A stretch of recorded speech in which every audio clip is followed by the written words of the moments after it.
வேட்டியை கட்டிட்டு காலை தூக்கி மேலே வச்சுட்டு தான் நிற்கிறது 2 பேரும். கீழே இருந்து பார்க்கும்போது நமக்கு வேற ஒன்றும் பிரச்சனை இல்லை, ஆண்ட்ராய்டு போட்டிருப்பாங்க, அப்படித்தான் தூக்கி நிற்கிறார்.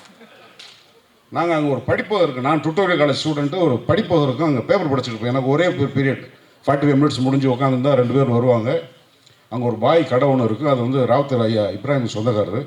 2 பேரும் காலை மேலே வச்சு கையை விட்டு ப்ளூ பேட் சிகரெட் அப்படி எடுத்து ஒரு டீ ஷர்ட்டு 2 பேரும் பண்ணிச்சுக்கிட்டு நாங்கள் பேப்பர் படிச்சுட்டு உட்காந்து 2 பேர் வந்தோடனே எங்களுக்கு அள்ளுவாங்க. யாரா இந்த உருவத்தில் பார்த்தோன்னு, ஏய் இங்கே வா, இந்த கை அப்படி இப்படி கூப்பிடுறாரு, இங்கே வா, இல்லைங்க அண்ணே டுட்டோரியல், டுட்டோரியல் படிக்கணும். எந்த டுட்டோரியல்?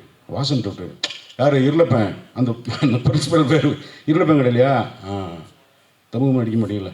அண்ணா இல்லைண்ணே, என் கூட ஓஎஸ் சேர்னு ஒரு போலீஸ் சேர்ந்து ரிட்டையர் ஆகிறார். டீ யாரா 2 பேரும் வர்றாங்க, நம்ம விரட்டாங்க, தெரிலடா, எனக்கும் தெரியாதா. பார்த்தா அதுக்கப்புறம் சேனாஸ் ஃபிலிம்ஸ்னு சொல்லி ரஜினிகாந்த் சாரோட சங்கர் சலீம் சைமனோட டிஸ்ட்ரிபியூட்டர் ஆஃபீஸில் வந்து அதுக்கப்புறம் தான் விஜயகாந்த் சார் இனிக்கும் இளமை படம் நடிக்க வந்தாங்க.